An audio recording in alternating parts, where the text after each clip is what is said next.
Vamos falar do aparente prazer de prestar um mau serviço com más condições para os clientes, seja no trato, ou seja na higiene, ou sejam sim outros fatores igualmente determinantes. Eu dou um rebuçado a quem é o setado de que estamos a falar. Ah lá!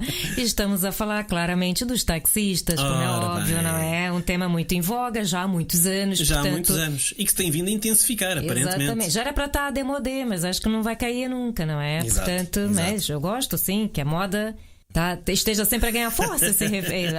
Acho muito bom isso. Mas pronto, temos muita pena de mim e de nós Exato. todos que usamos, infelizmente, o tal serviço.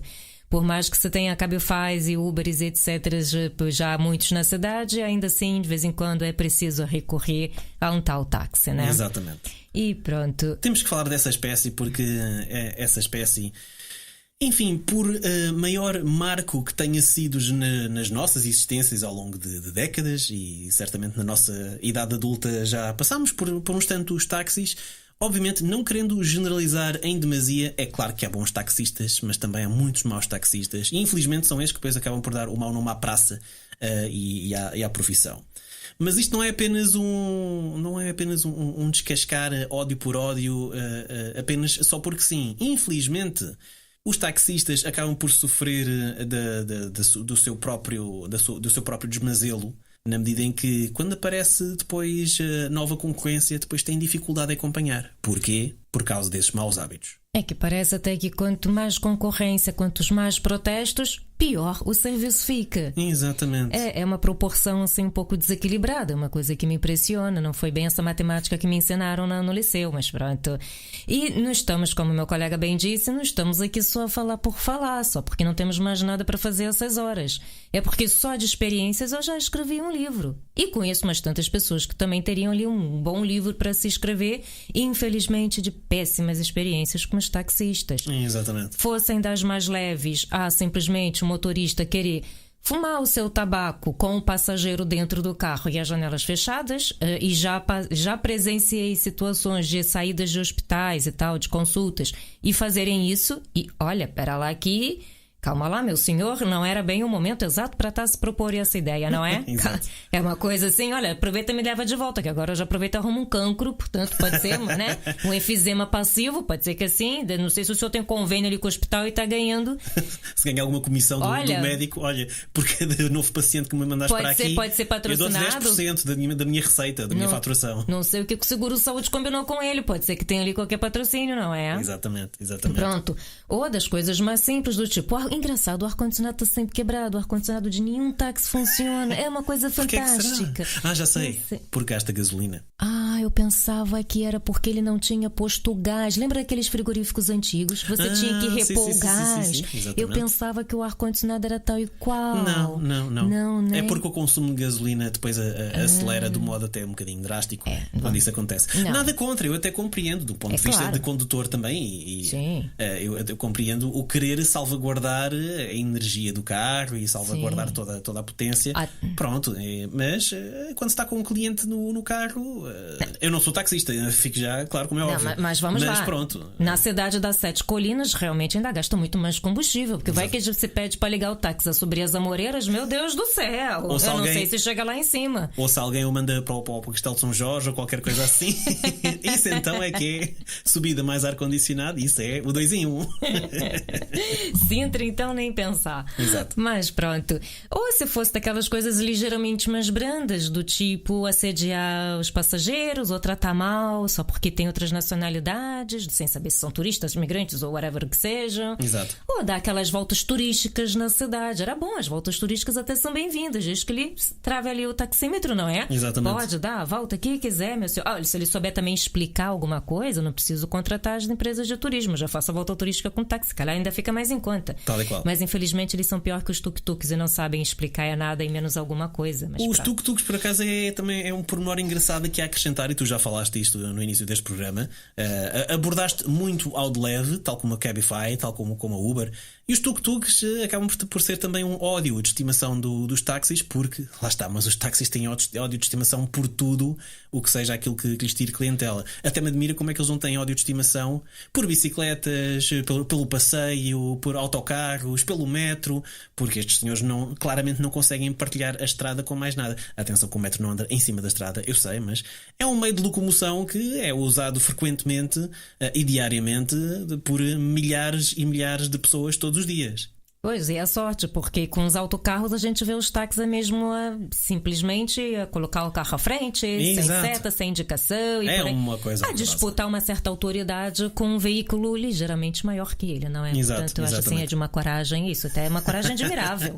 Acho que sim, é porque ele sabe pelo menos se ali houver qualquer tipo de encosto ou qualquer tipo de aborroamento, aí é bom que a empresa Carris paga meu conserto, eu fico cá uma semanita a trabalhar muito feliz, descansar em casa muito feliz da minha vida, enquanto a Carris está a me pagar a diária, não é? Exatamente. Olha que não é mal pensado isso. Mas vamos por partes, porque realmente aqui a questão dos tuk-tuks é uma coisa importante e por isso agora temos que começar a falar destas alternativas e do porquê da continuação e, de certo modo, do porquê desta teimosia, do porquê, ou tentando nós perceber o porquê desta teimosia dos táxis quererem manter-se naquilo que conhecem, do modo que sabem, do modo como sabem, e não há nada que lhes possa indicar o contrário.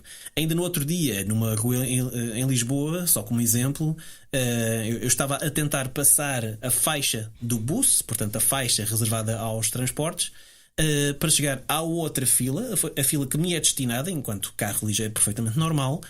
E só pelo facto de eu já estar a atravessar essa fila, o taxista que vinha lá do fundo sentiu-se no direito de chegar ali e começar a refilar comigo. Mas quer dizer, eu nem sequer tenho uma oportunidade de passar começa já por aí, por estes pequeníssimos exemplos do dia a dia que um condutor normal sofre. Portanto, começa já por esse ponto.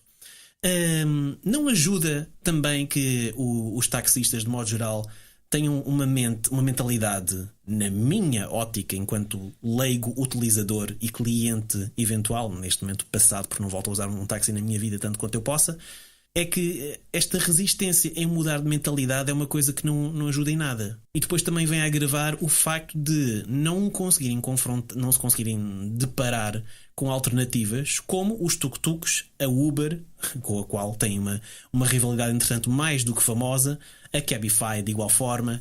E eu acho que também é importante explorarmos um bocadinho o porquê destes outros negócios e destas outras alternativas terem o sucesso que têm. Se calhar começando pelo tuk-tuk, dos quais vemos muitos hoje em dia, dezenas todos os dias, centenas todos os dias na cidade de Lisboa, nomeadamente, e vemos as alternativas que têm. Qual é que é o apelo dos tuk-tuks agora também para os turistas e mesmo, eventualmente, para uma utilização assim mais normal, mais diária? Olha, vou ser muito franca, eu sinceramente não entendo essa adoração pelos tuk-tuks. Primeiro, é extremamente desconfortável e absurdamente caro. Pois. E o que eu vejo hoje muito frequentemente é os motoristas dos tuk-tuks são apenas pessoas que estão ali a dirigir um tuk-tuk. Exato. Não é um guia turístico, não é uma pessoa que saiba minimamente apresentar a cidade ou dizer o que é qualquer coisa ou em que nome da avenida que está a passar. Ele só te leva e te traz. Ele Exato. não faz mais nada. É outro leigo. Te cobra um absurdo só para ir ali em cima e voltar. Muito mais até, olha, um taxista se calhar ainda sabe mais. O problema é que ele não fala e quando fala asneira. E o tuk-tuk, pelos vistos, nem fala. Pelo menos o tuk-tuk, quando iniciou, era uma ideia muito engraçada. Realmente, algumas cidades pela Europa têm um serviço muito semelhante ao do tuk-tuk. Alguns que são gratuitos, como eu já andei muito na Irlanda, que é gratuito. Você, pronto, dá sempre qualquer coisa, que a pessoa também está ali a pedalar, não é? Exato, e nem exatamente. é motorizado aquilo, então, portanto, você fica com pena do gajo, coitado. Ele não tem realmente obrigação de lhe dizer nada, mas em Roma, ou mesmo na Irlanda ou na Escócia, os serviços muito semelhantes ao tuk-tuk. A pessoa tem alguma coisa para te apresentar, ele sabe, ele conhece a cidade onde ele vive, ou pelo menos a cidade onde ele trabalha.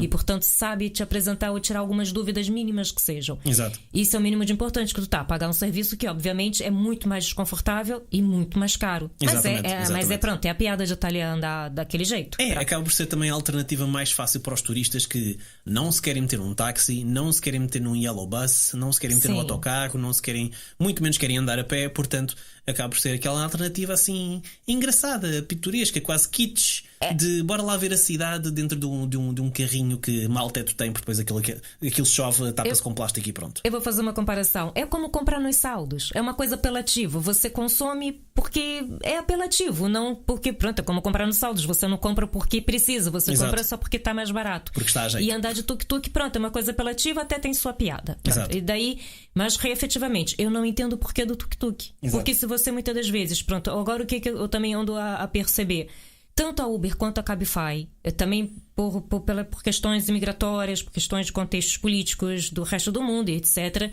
tem mudado um bocado o perfil dos próprios motoristas. Eu mesma já peguei motoristas com Uber que nem português sabiam falar e eram de qualquer país ali do norte de África. Exato, acho eu, se não eram indianos ou coisas mais assim distantes. Portanto, eram coisas muito, muito fora. E nem sabiam falar português, quanto mais a me levar para onde eu pedi. Porque aquele GPS também não funciona lindamente todas as vezes. Exatamente. Isso já aconteceu. Mas, assim, não deixa de ser um serviço diferenciado. O que? Se você ainda pegar um motorista ligeiramente mais antigo, pronto, eles sabem ainda assim te apresentar a cidade. Eu também vejo muitos dos novos e mesmo migrantes que estão agora e que se preocupam, pelo menos, em saber aonde estão e o que estão, porque também sabem que fazem muito serviço para turismo. Exatamente. E vejo os próprios turistas, também há turistas e turistas, mas vejo muitos já fazer uso desse tipo de serviço. Exatamente. Ao invés dos tuk-tuks ou coisas mais como os ônibus, os autocarros, etc. Sim.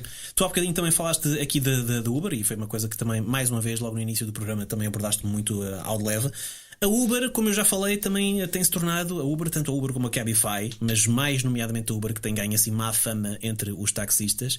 Já vimos na televisão, já vimos em direto, já vimos manifestações dos taxistas, já vimos mais grave do que tudo, o que também não ajuda a ilustrar ou a puxar o lustro à classe dos taxistas.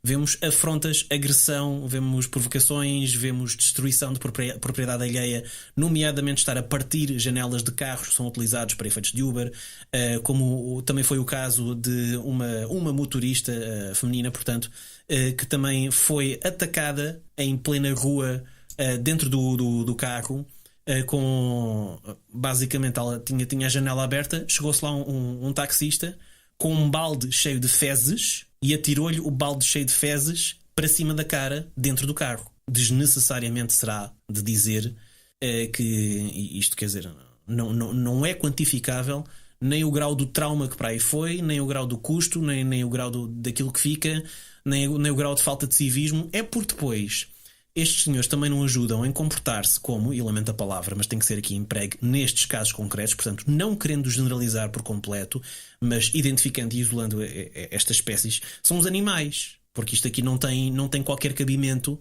que um ser humano se vir para outro ser humano, pegue num balde de fezes e atire o balde de fezes para cima de outra pessoa. Eu não tinha a menor consciência disso. Olha, que agora eu estou tão chocada. É que eu nem sei se consigo comentar a respeito. Pronto, mas vou lá. É tão surreal isso. Quer dizer, a mentalidade, ao invés de eu melhorar meu serviço para garantir a minha concorrência a meu favor, não. Eu vou agredir a concorrência. Agredir, exatamente. É que eles vão continuar sem a clientela, porque as pessoas ainda preferem andar a pé ou de transporte, whatever que seja. Exato. Ou terem a mesma contratação de motoristas particulares a lidar como o meu colega bem diz, com animais que se comportam dessa forma. Quer dizer, se eu estou a lidar com uma espécie que é capaz de fazer isso, o que não é capaz de fazer comigo no carro? Apesar de que eu já passei cá muitos maus momentos, que eu nem vou comentar, mas pronto. E estamos a falar apenas de tratamento entre colegas de profissão. Exato. Ou seja, é que eu não estou aqui a separar taxistas e motoristas de Uber. Não. Motorista é motorista. Seja de Uber, seja de autocarro, seja aquilo que for. Estamos aqui a falar de uma afronta que foi, de uma agressão, daquilo que devia ser considerado crime. Eu não sei se foi, não segui esse processo, não acompanhei as notícias para ver se havia algum desenvolvimento. Mas eu soube disso na altura, li a manifestação dessa pessoa no Facebook, no seu próprio perfil, aberto ao público para que toda a gente pudesse ler, e fiquei absolutamente chocado como é que isto, em Portugal, no século XXI, em que se esperava, no mínimo, mais algum civismo, que isto pudesse ser humanamente possível. Que alguém lhe desse na cabeça, e agora lamento imenso, mas vou usar aqui um palavrão, meter um bocado de merda dentro de um balde e atirar com essa merda para cima da cara de alguém. Isto não é quantificável em registro nenhum, em modo algum. É que eu acho mais impressionante é que, além de tudo, a criatura ainda me escolheu uma senhora. Ele não foi atrás de um homem do tamanho dele, um pouquinho maior, para jogar o balde. Exato. né? Com Exato. o popô. Não, Exato, ele exato. foi logo numa senhora, para não correr risco de depois ter represária. Ou dela vir agredi-lo. Ai, tão É que se calhar se fosse bonito. com um motorista, Exato, ele já pensava 2 vezes e não fazia. se calhar esse motorista agredido sairia do carro e a conversa seria completamente diferente. Ai, é que pronto, olha. É quase garantido. É quase garantido. Certo, É quase certo. garantido. A menos que o primeiro taxista, o agressor, estivesse com as costas tão quentes que tivesse ali os amigos ao lado e depois não fosse possível fazer mais nada. Mas isso é outra. Isso estamos aqui a extrapolar e já estamos a Sim. especular em demasia. Mas carros quebrados, Uber e Cabify, etc.